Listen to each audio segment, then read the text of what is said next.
Hey everybody, welcome back to the studio. Today we are going to hop right in and start working on some very basic slab cylinders. So what we'll try to do is transition those cylinders into a cup, but we'll start off again just by covering some of those basic tools that we'll keep around. Spray bottle, this time a little different. We'll have a ruler, some type of a wooden rib, fork, knife, pencil, sponges, a little wire if you do happen to have that kicking around, rag. I just have these quick little wooden blocks in case I want to do a little bit of surface work or a little cleanup on the slabs. And then this is just a recycled container, which I will talk about when it comes time to actually use it. As far as clay goes, I can probably start with about 1.25 pounds to 1.5 pounds. For me, just for demonstration's sake, I don't really care how much. I'm actually going to go with a lot more. So what we're going to start off is forming an actual slab without any tools. So no matter what state your clay is, whether you kind of already have it in a lug or a circle, what we want to do is square it up first. So the first thing I'm going to do, I'll put it down onto the table and just start applying some pressure, pounding it down a little bit, and really thinking about those edges and squaring those edges up as we apply that pressure. And really, I just want it to be in some form of a square so that we can have a sense of control as we actually stretch this piece of clay out. Whenever I'm forming or stretching clay, I always make sure to constantly flip or rotate the piece. Now, it doesn't have to be a perfect square, but any type of a rectangle would be fantastic. All right. So again, that's good enough for me. What I'm going to start doing now is essentially throwing the clay at my work table. And what I'm hoping to do is have the end furthest away from me, or the back end of the clay, touch down to the table first. And the remainder of the clay is going to stretch as that force kind of, carries it towards whatever direction you're throwing it. Each time, again, I'm going to, as it finishes up or as I throw it, I'm just gently going to square it up and rotate it. So we'll kind of watch this. We'll do a couple of quicker ones. So I know that didn't seem like much, but the more that you do it, the quicker things go and the more it stretches out. So the main thing too is just don't let this shape get out of control. So every time you're moving it, constantly rotate it. And if you feel like it's pushing away from the square at all, just keep squaring that back up. Definitely doesn't have to be perfect because we are going to cut the square off it.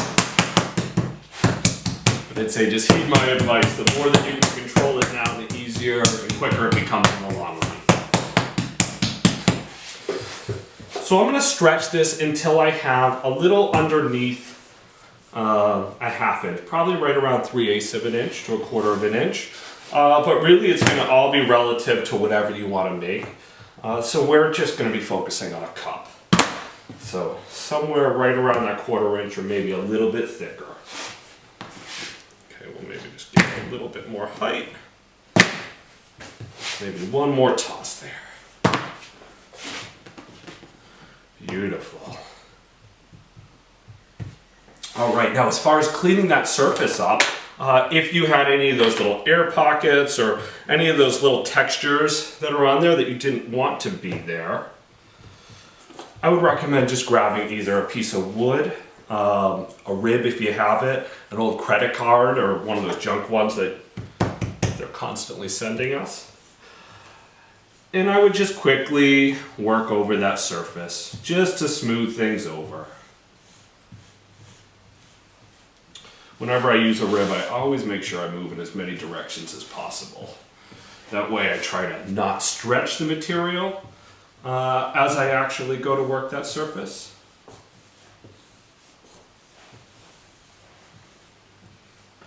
All right.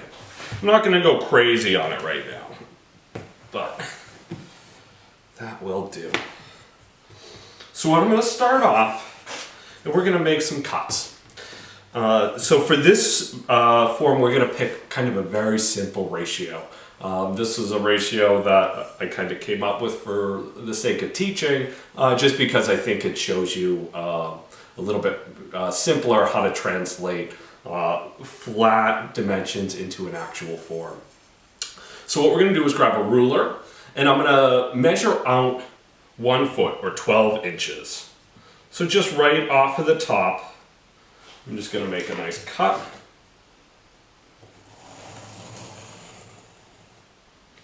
And I will mark off where our 12 inches are. This is also kind of a nice opportunity for you guys to actually see the slab and to see how even you can get when it comes to that thickness. That's one of the reasons why I really love throwing out slabs. Beyond the slab roller, I think that slab rollers take a lot of time and they always have that dreadful canvas texture. But beyond that, I think it's tough to get it as even when it comes to that constant rotating. And once you get this slab technique down, you'll be able to make even slabs, 10 out of 10 times. So it's definitely one of those techniques where you're going to screw up as you're developing it, but you'll get the hang of it, and before too long, you won't turn back. All right. So what I'm going to do is just cut this, generally speaking, into that rectangle. And I think right now I might as well just dictate the height of the form that we're going to do. So we'll shoot for about 4 inches. So again, I will just measure out my 4 inches. Okay.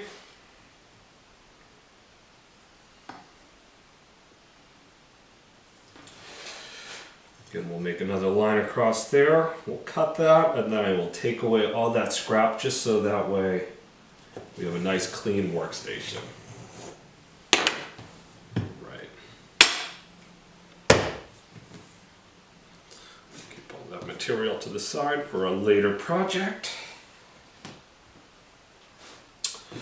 All right, now this ratio is what I tend to refer to as my 9:3 ratio.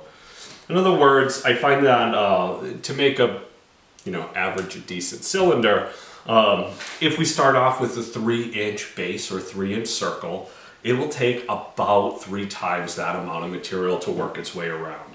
So what I'm going to do is just mark off, generally speaking, right around where that 3-inch mark is. And then the remainder of that 9 inches is what I'm going to consider for the actual walls of the form. So what I wanted to do is make a 3-inch base. If this is a circular base, we could essentially mark our center point. We could grab a little string and move around, or we could eye it up. Oftentimes when it comes to hand building, I just kind of raid the recycling bin. I see what we can come up with and try to find something very close to the dimensions you need.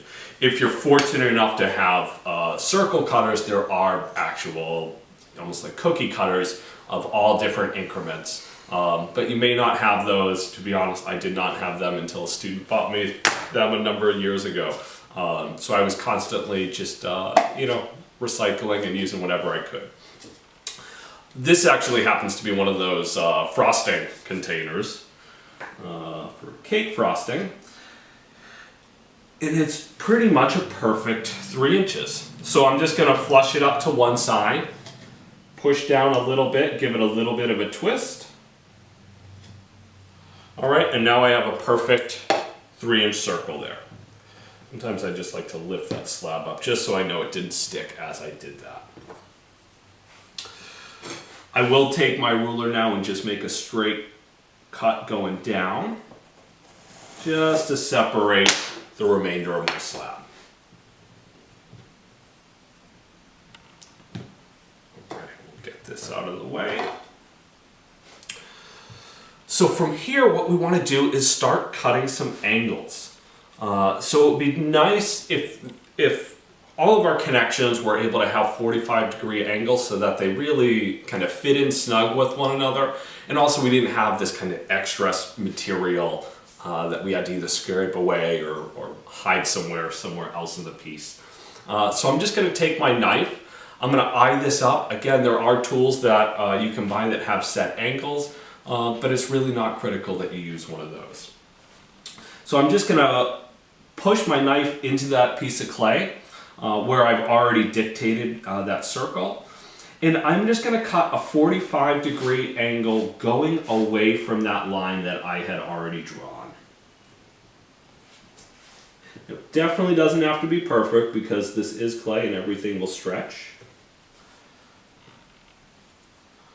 All right. And now I'm going to cut angles on the actual slab. So on the bottom of the slab, in other words, where this slab is going to meet the base of that circle, we need to match whatever that area is. So in other words, we got our angle tapering in. We want to make sure that we have that same angle at the bottom of that slab tapering in. So I'm just going to, again, eye that up and cut it straight across. Again, we'll remove any of that excess.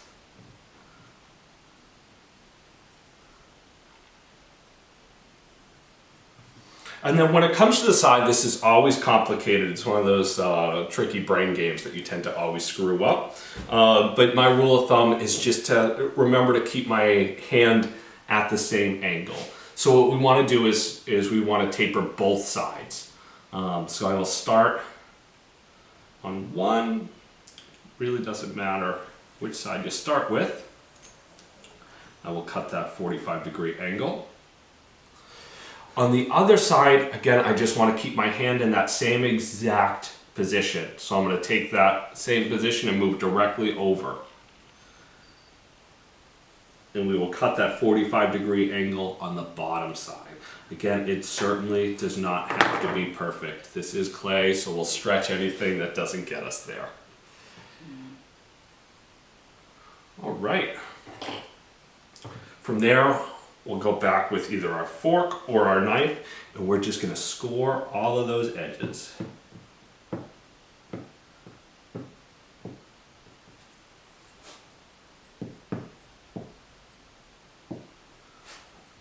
right.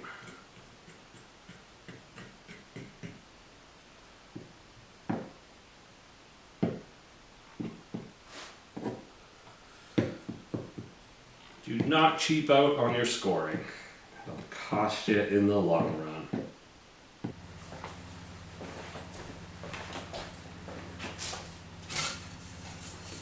All right. So anytime that we go to make these connections, we always want to make sure we give it a little bit of a spritz of water first. Again, I always just test out my spray bottle. If you did not have a spray bottle, just a brush with a little bit of water can work fine as well. So I just got that a little bit wet. I'm just going to dab that all over my piece. Again, I always prefer having a spray bottle. But if you're in a pinch, a brush definitely works. All right, so my rule of thumb is always just to make sure that I don't have any pooling water onto this piece. I want to make sure that the clay is just developing a little bit of slurry. In other words, it's just getting tacky. Or when I dab this clay onto my skin, I get just a slight bit of transference.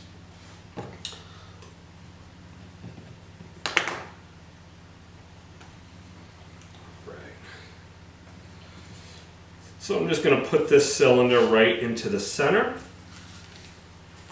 We'll kick that off to the side. What I'm going to do now is pick this slab up, both hands. I'm going to kind of cradle it and gently wrap it around the piece. Again, I always like to assist my hands on both sides and pick it up as easy as possible. And we'll just start right at the edge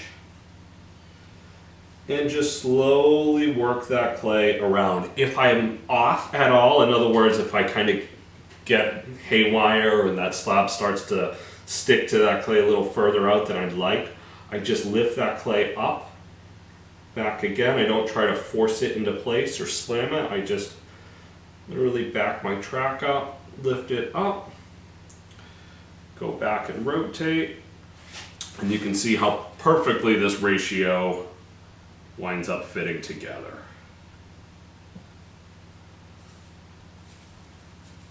All right. And we just have our little seam there. You know, oftentimes, I love having seams. It's just one of those things that kind of show how it's made, and I really appreciate that. However, it took me years to kind of acquire that appreciation as far as taste goes. So we're also going to work on a couple of ways to kind of clean this cup up or clean this cylinder up and try to bring it into a little bit more of a finished state.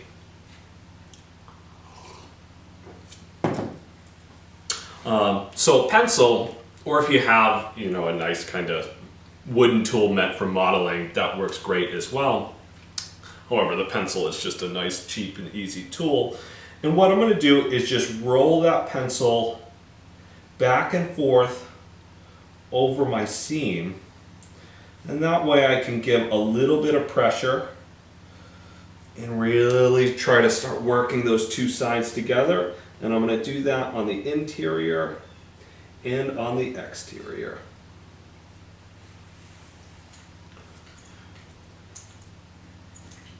Again, we're going to do that in both directions.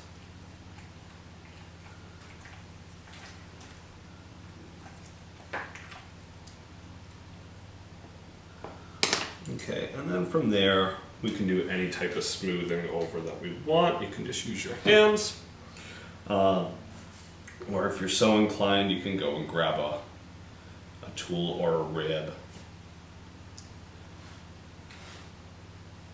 All right, from here, this is really wet clay, so I'm not going to be too aggressive, but I am just going to rotate this over really quickly. I tend to just kind of pinch those two sides together a little bit and make sure that we just have a really nice tight connection.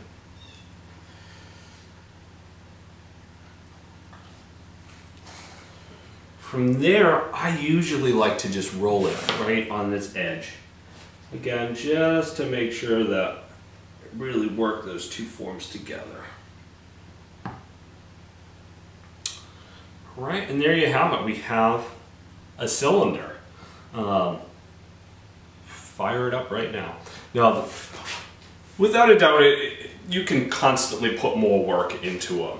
One of the things I think with hand building is things are still very immediate, but we do need to let things set up. So right now this is very wet. I love to just place it in the sun. I'm lucky enough to have a studio where I can do that and give that a couple of hours or even a day to set up. That way I can be a little bit more aggressive in those next steps that we may take. I was able to make one of those pieces last night, so this is again pretty much that same form that I've done nothing with. So we're now at that point where it is leather hard and we can start to do any type of alterations on it. So at this stage in the game for me, this is where I tend to like to use some type of a wooden tool or ribs to go around and just kind of clean my surface.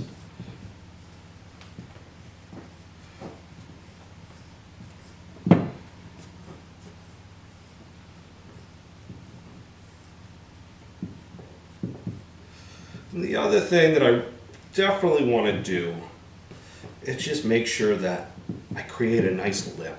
There's nothing more frustrating than a cup that's going to dribble on you or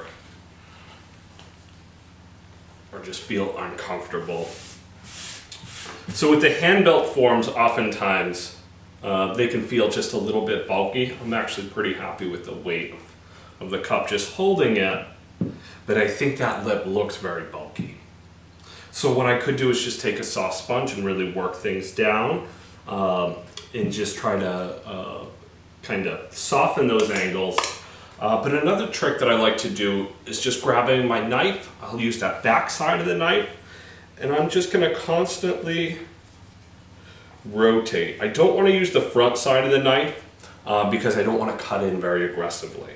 One of the things is once you're at that leather hard stage, it is trickier to go back. here, I'm just going to continue to just scrape away and give myself a pretty sharp angle. And that'll just make it nice and smooth for when you actually go to use it or drink from it.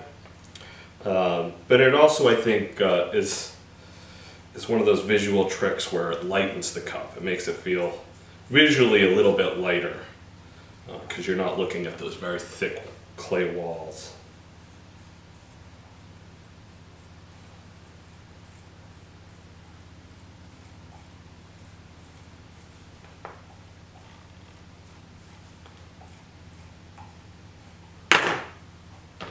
All right. And there we have it. Maybe we'll just treat the bottom a little bit. I love doing this little roll on. Usually I like to have a nice hard edge. Maybe this will be a little bit better. We'll give just a little attitude right on the bottom. All right. Sign it up and get it ready for the kiln. All right, so that is just that basic first cylinder. Look forward to seeing you guys next video where we can kind of build off of this technique and figure out how to get a little bit more complicated when it comes to forms, stretching, and pattern. Thanks for watching, guys. Can't wait to see what you make.